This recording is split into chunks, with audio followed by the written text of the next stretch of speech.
ഈ കഥയിലെ നായകൻ കിച്ചു എന്ന് വിളിപ്പേരുള്ള കിരൺ ആണ്. കാണാൻ വെളുത്ത് തൊടുത്ത സുന്ദരനാണ് കിച്ചു. മുഖം കണ്ടാൽ നിഷ്കളങ്കത തോന്നുമെങ്കിലും കിച്ചുവിന് പലതും അറിയാം, പലതും. പക്ഷേ സാഹചര്യം ഒത്തു വന്നില്ല. ഇനി കഥയിലെ നായികമാരെ പരിചയപ്പെടാം. വീണ ചേച്ചിയും അവളുടെ അനിയത്തി ദേവികയും. കിച്ചു +2 എക്സാം എഴുതി തോറ്റിട്ട് വീണ്ടും എഴുതി പാസ്സായി. ഇനി ഡിഗ്രിക്ക് അഡ്മിഷൻ എടുക്കാൻ ഇനിയും 2 ആഴ്ച സമയമുണ്ട്. അപ്പോൾ +2 പാസ്സായ സന്തോഷത്തിലും അവരുടെ കുടുംബത്തിൽ ആദ്യമായി ഡിഗ്രി പഠിക്കാൻ പോകുന്ന ബുദ്ധിജീവി എന്ന പേര് കിച്ചുവിന് കിട്ടിയതിനാലും അമ്മാവൻ്റെ വീട്ടിൽ പോയി 2 ആഴ്ച താമസിക്കാമെന്ന് അവൻ തീരുമാനിച്ചു. അമ്മ തന്നെയായിരുന്നു ഈ കാര്യം ആദ്യം അവനോട് അവതരിപ്പിച്ചതും. അമ്മാവൻ ഇച്ചിരി അസൂയുള്ള കൂട്ടത്തിലാണ്. അപ്പോൾ പിന്നെ അവരുടെ വീട്ടിൽ തന്നെ പോയി ഗമ കാണിക്കെന്ന് അമ്മ പറഞ്ഞു. കിച്ചു ആണെങ്കിൽ പെണ്ണുങ്ങളുമായിട്ടൊന്നും ഒട്ടും അടുപ്പമില്ലാത്ത പയ്യനാണ്. ചെറിയ നാണക്കാരനാണെങ്കിലും അമ്മാവൻ്റെ വീട്ടിൽ 2 നല്ല ഉരുപ്പടികളുണ്ടെന്ന കാര്യം അവനറിയാം. പക്ഷേ അവരൊക്കെ കണ്ടിട്ട് വർഷം കുറേയായി. മാത്രമല്ല അമ്മാവൻ്റെ വീട്ടിലേക്ക് 6 മണിക്കൂർ യാത്ര ചെയ്യേണ്ടതായിട്ടുണ്ട്. അമ്മാവൻ്റെ വീട്ടുകാർ ഇച്ചിരി സമ്പത്തൊക്കെയുള്ള കൂട്ടരാണ്. അമ്മാവൻ്റെ മക്കൾ പഠിക്കാൻ മിടുക്കരല്ലായിരുന്നു. മൂത്തവൾ വീണ, 24 വയസ്സ്. വീണയുടെ കല്യാണം കഴിഞ്ഞതാണ്. ഭർത്താവ് ഗൾഫിലാണ്. കല്യാണം കഴിഞ്ഞിട്ട് 1 മാസമേ ആയിട്ടുള്ളൂ. അതിൻ്റെ ഒരു ചെറിയ കടിയൊക്കെ വീണയ്ക്കുണ്ട്. ഇടയ്ക്കൊക്കെ ഒരാഴ്ച സ്വന്തം വീട്ടിൽ നിൽക്കാൻ വരാറുണ്ട്. പിന്നെ ഇളയത് ദേവിക, 22 വയസ്സ്. 10ാം ക്ലാസ് തോറ്റ് വീട്ടിൽ കുറേ കാലം ഇരുന്നിട്ട് ഇപ്പോൾ തയ്യൽ പഠിക്കാൻ പോകുന്നു. അങ്ങനെയിരിക്കെ കിച്ചു +2 പാസ്സായ കാര്യവും അങ്ങോട്ട് താമസിക്കാൻ വരുന്നുണ്ടെന്ന കാര്യവും അമ്മ അവരെ ഫോണിൽ വിളിച്ചറിയിച്ചു. ഇത് കേട്ട് അമ്മാവനും അമ്മായിയും മക്കളും അമ്പരന്നു. കിച്ചുവിനെ പണ്ട് കണ്ട ഓർമ്മയാണ് വീണയ്ക്കും ദേവികയ്ക്കും. ആള് കാണാൻ നല്ല ആരോഗ്യവും ഭംഗിയുമുണ്ടെന്ന് അവർക്കറിയാം. അതൊക്കെ ഓർത്തപ്പോൾ തന്നെ അവരുടെ തേൻ ഒലിച്ചു. വീണ കാണാൻ വെളുത്ത് ഇച്ചിരി വണ്ണമൊക്കെയുണ്ട്, എങ്കിലും കൊള്ളാം.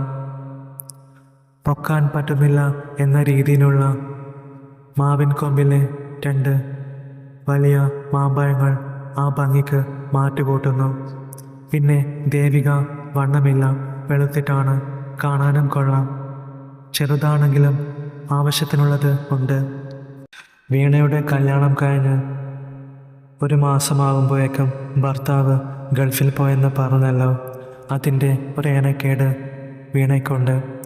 ഇത്രയും സൗന്ദര്യമുള്ള വീണ നാട്ടുകാരുടെ ചില വർത്തമാനം കേട്ടും നോട്ടം കണ്ടും വീണയുടെ മനസ്സിലെ ആ ആഗ്രഹം കൂടിക്കൂടി വന്നു.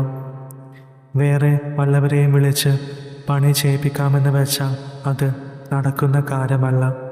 വരുന്നയാൾ വിശ്വസിക്കാൻ പറ്റുന്നതാണോ എന്നുറപ്പിക്കാൻ പറ്റില്ലല്ലോ. അതുകൊണ്ട് തന്നെ അത് നാട്ടിലും വീട്ടിലും പാട്ടാവുകയും ചെയ്യും. അങ്ങനെ ആ ആഗ്രഹം മനസ്സിൽ ഒളിപ്പിച്ച് വെച്ച് ഇരിക്കുന്ന സമയത്താണ് കിച്ചു അവിടേക്ക് വരുന്നുണ്ടെന്ന കാര്യം അറിയുന്നത്. കിച്ചുവിനെ അവർ കുറേ വർഷങ്ങൾ മുൻപ് കണ്ടതാണ്. സുന്ദരക്കുട്ടപ്പനാണ്, സുമുഖനാണ് എന്നൊക്കെ അറിയാം. പക്ഷേ ഇപ്പോൾ എങ്ങനെ ഇരിക്കുന്നു എന്നറിയാനുള്ള ആകാംക്ഷയായിരുന്നു വീണയ്ക്ക്. പിന്നെ ദേവികയുടെ കാര്യവും ഏതാണ്ട് അതുപോലെ തന്നെയാണ്. ദേവിക തയ്യൽ പഠിക്കാൻ പോകാൻ തുടങ്ങിയത് മുതൽ വഴിയിൽ വെച്ച് കണ്ട ഒരാളുമായി പ്രണയത്തിലായി. പക്ഷേ ആ പ്രണയം അവസാനിക്കാൻ അധിക കാലമൊന്നും വേണ്ടി വന്നില്ല. 6 മാസത്തിനുള്ളിൽ തന്നെ ആ പ്രണയം അവസാനിച്ചു. പക്ഷേ അതിനുശേഷം ദേവികയ്ക്ക് ആണുങ്ങളോട് വല്ലാത്ത ദേഷ്യവും എന്നാൽ മനസ്സിനെ ക്ഷമിപ്പിക്കാൻ പറ്റാത്ത ദാഹവുമായിരുന്നു. അപ്പോൾ തങ്കക്കുടം പോലത്തെ കിച്ചുവിൻ്റെ വരവറിഞ്ഞ് ദേവികയുടെ മനസ്സിനെ തെല്ലൊന്നുമല്ല പിടിച്ചുലച്ചത്. ദേവികയുടെ കൂട്ടുകാരിയാണ് തൊട്ടടുത്ത വീട്ടിലെ ഗോപിക. ഗോപികയാണ് ദേവികയുടെ എല്ലാ രഹസ്യങ്ങളും അറിയുന്ന ഏറ്റവും അടുത്ത കൂട്ടുകാരി. ഗോപികയുടെ മനസ്സിലും പല മോഹങ്ങളും ഉണ്ടെങ്കിലും അവൾ ഇച്ചിരി അന്തർമുഖമായതുകൊണ്ട് ഒന്നും തരപ്പെട്ട് വന്നില്ലായിരുന്നു. അങ്ങനെ അവസാനം കിച്ചു അമ്മാവൻ്റെ വീട്ടിലെത്തി. എല്ലാവരും അവനെ അമ്പരപ്പോടെ നോക്കി. "കേറി വാ മോനെ." അമ്മാവനും അമ്മായിയും അവനെ സ്വാഗതം ചെയ്തു. അവൻ വന്നതറിഞ്ഞ് വീണയും ദേവികയും അങ്ങോട്ടേക്ക് ഓടിയെത്തി. അവരും കിച്ചുവിനെ അമ്പരപ്പോടെ നോക്കി. ഷർട്ടും മുണ്ടുമാണ് വേഷം. ആ വേഷമല്ലാതെ ഷർട്ടും പാൻറ്റുമായിരുന്നെങ്കിൽ ഹിന്ദി സിനിമാ നടനെ പോലെ ആയിരുന്നേനെ എന്ന് ദേവിക വീണയുടെ ചെവിയിൽ മെല്ലെ മൊഴിഞ്ഞതും വീണ അതെ എന്ന ഭാവത്തിൽ ചിരിച്ചു. അവരെ രണ്ടുപേരെയും കണ്ട കിച്ചു അന്താളിച്ചു നോക്കി. ഷോ, എന്തൊരു അടിപൊളി ചേച്ചിമാരാ, ഇത്രയും പ്രതീക്ഷിച്ചില്ലല്ലോ താൻ. കിച്ചു അതും ചിന്തിച്ച് ആകപ്പാടെ നോക്കി. പിന്നെ നാണത്തോടെ മുഖം താഴ്ത്തി. കിച്ചുവിൻ്റെ നാണവും ആ നിഷ്കളങ്കതയും കണ്ടപ്പോൾ തന്നെ കിച്ചുവിനെ ദേവികയ്ക്ക് ഇഷ്ടപ്പെട്ടു. ആ ചെറിയ വീട്ടിൽ കിച്ചുവും കൂടി എത്തിപ്പെട്ടതോടെ കിച്ചുവിന് ഏത് മുറിയാണ് കൊടുക്കുക എന്ന് എല്ലാവരും ആലോചിക്കാൻ തുടങ്ങി. "എൻ്റെ മുറി കൊടുത്തോളൂ, പ്ലീസ് പ്ലീസ്. എനിക്ക് ഇവനെ വേണം" എന്നായിരുന്നു അപ്പോൾ വീണയുടെയും ദേവികയുടെയും മനസ്സ് വിളിച്ചു പറഞ്ഞത്. പക്ഷേ അത് അങ്ങനെ എല്ലാവരുടെയും മുന്നിൽ വെച്ച് പറയാൻ പറ്റില്ലല്ലോ. അതുകൊണ്ട് അവർ മിണ്ടാതെ പുഞ്ചിരിച്ചു നിന്നു. അങ്ങനെ കുറച്ചു നേരത്തെ നീണ്ട ആലോചനയ്ക്ക് ശേഷം അമ്മായി പറഞ്ഞു, "കിച്ചൂട്ട, നീ ദേവികയുടെ മുറിയെടുത്തോ. അതാവുമ്പോൾ ഇച്ചിരി കൂടി സൗകര്യമുള്ളതാണല്ലോ." അത് കേട്ടതും ദേവിക സന്തോഷത്തോടെ വാ പൊളിച്ച് ചിരിച്ചു. "ഓ, നെറുക്ക് വീണത് ആണുങ്ങളോട് വെറുപ്പായി നടക്കുന്ന ഇവൾക്കാണല്ലോ. അല്ലെങ്കിലും എറിയാൻ അറിയുന്നവരുടെ കയ്യിൽ ദൈവം വടി കൊടുക്കില്ല എന്നാണല്ലോ." വീണ വിഷമത്തോടെ പിറുപിറുത്തു. ചേച്ചിയുടെ മുഖത്തെ വിഷാദഭാവം ശ്രദ്ധിച്ച ദേവിക ആ തീരുമാനം ഇഷ്ടമായില്ല എന്ന ഭാവം നടിച്ചു നിന്നു. അങ്ങനെ അന്ന് രാത്രി എല്ലാവരും ഫുഡൊക്കെ കഴിച്ചു കഴിഞ്ഞ് അവരവരുടെ മുറിയിലേക്ക് ചെന്നു. ദേവികയെ അസൂയയോടെ ഒന്ന് നോക്കിക്കൊണ്ട് വീണ മുറിയിലേക്ക് ചെന്നു. ദേവിക വേഗം മുറിയിൽ ചെന്ന് കിടക്കവിരിയൊക്കെ ശരിയാക്കി വെച്ചു. അപ്പോൾ കിച്ചു അങ്ങോട്ടേക്ക് വന്നു. "ആ കിച്ചൂട്ട, നീ ഇവിടെ കട്ടിലിൽ കിടന്നോട്ടോ, ഞാൻ താഴെ പായ വിരിച്ച് കിടന്നോളാം." ദേവിക ഒരു ചിരിയാലെ പറഞ്ഞു. "അത് വേണ്ട ചേച്ചി, ചേച്ചിക്ക് ബുദ്ധിമുട്ടാവില്ലേ? ഞാൻ താഴെ പായ വിരിച്ച് അഡ്ജസ്റ്റ് ചെയ്തോളാം." "എടാ, അത് വേണ്ട കിച്ചു. നീ എങ്ങനെയാ താഴെ പായ വിരിച്ച്? വേണ്ട, നമുക്കിവിടെ 2 പേർക്കും." അത്രയും പറഞ്ഞതും കിച്ചു താഴെ പായ വിരിച്ച് കഴിഞ്ഞിട്ടുണ്ടായിരുന്നു. ദേവിക പിന്നൊന്നും പറഞ്ഞില്ല. അങ്ങനെ ലൈറ്റണച്ച് അവർ കിടന്നു. കുറച്ച് സമയം കഴിഞ്ഞപ്പോൾ ദേവിക പതിയെ വിളിച്ചു, "കിച്ചൂട്ട." എന്താ ചേച്ചി?" "ഈ കട്ടിൽ കുറച്ചുകൂടെ വലിപ്പമുണ്ടായിരുന്നെങ്കിൽ നിനക്കും കൂടി ഇവിടെ." അത്രയും പറഞ്ഞതും കിച്ചു പറഞ്ഞു, "അത് സാരമില്ല ചേച്ചി, വീട്ടിലും ഞാൻ താഴെ പായ വിരിച്ച കിടക്കാറ്."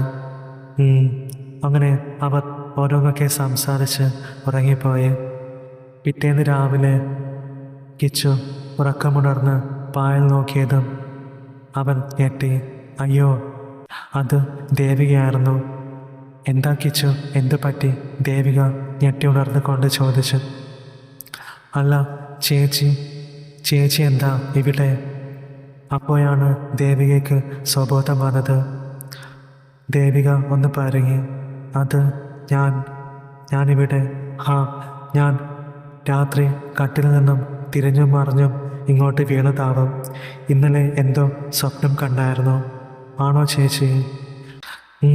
ഞാനും എന്തോ സ്വപ്നം കണ്ടായിരുന്നു. പക്ഷേ നല്ല സുഖമുള്ള സ്വപ്നമായിരുന്നു ചേച്ചി. കിച്ചു എന്തോ ഓർത്തെടുത്തതുപോലെ അങ്ങനെ പറഞ്ഞു. ആണോ?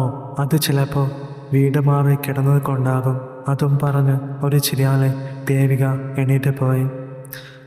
പിന്നെ കിച്ചു എണീറ്റ് പേസ്റ്റും ബ്രഷുമൊക്കെയായി പിന്നാമ്പുറത്ത് ചെന്നിരുന്ന് പല്ല് തേപ്പ് തുടങ്ങി. അപ്പോൾ അമ്മായി കോഴിക്കോട്ടിൽ നിന്നും മുട്ട തപ്പിയെടുക്കുമായിരുന്നു.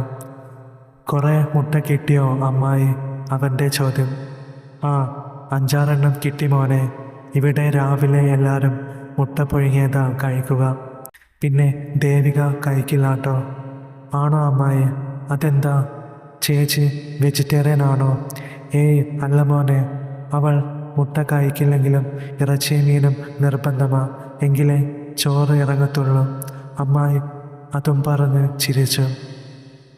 അങ്ങനെ അവർ സംസാരിച്ചു കൊണ്ടിരിക്കുമ്പോഴാണ് പെട്ടെന്ന് അവൻ്റെ ശ്രദ്ധ അപ്പുറത്തെ വീട്ടിലെ ഗോപികയിലേക്ക് പോയത്.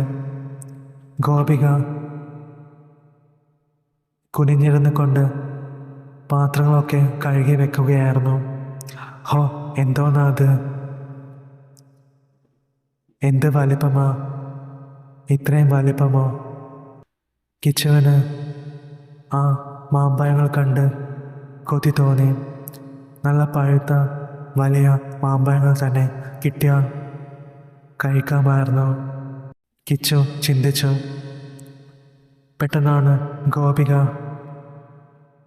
കിച്ചുവിൻ്റെ ദർശനം ശ്രദ്ധിച്ചത്. അവർ രണ്ടുപേരും പരസ്പരം നോക്കിയതും രണ്ടുപേർക്കും എന്തോ പോലെ തോന്നി. ഗോപിക ചിരിച്ചു, കിച്ചുവും ചിരിച്ചു. അപ്പോൾ ഇതാണ് ദേവിക പറഞ്ഞ സുന്ദര കിലാടി, ഗോപിക മനസ്സിൽ ചിന്തിച്ചു. അങ്ങനെ കുറച്ച് സമയം കഴിഞ്ഞപ്പോൾ ദേവിക കുളിയൊക്കെ കഴിഞ്ഞിറങ്ങി. നിനക്ക് ഇന്ന് തയ്യൽ ക്ലാസ്സില്ലേ? അമ്മയുടെ ചോദ്യം. ഉണ്ട് അമ്മേ, പോകണം. അല്ല, കിച്ചു എവിടെ അമ്മേ? കിച്ചു കുളക്കടവിൽ പോയിരിക്കുക. അവൻ ഇത്ര പെട്ടെന്ന് പോയോ?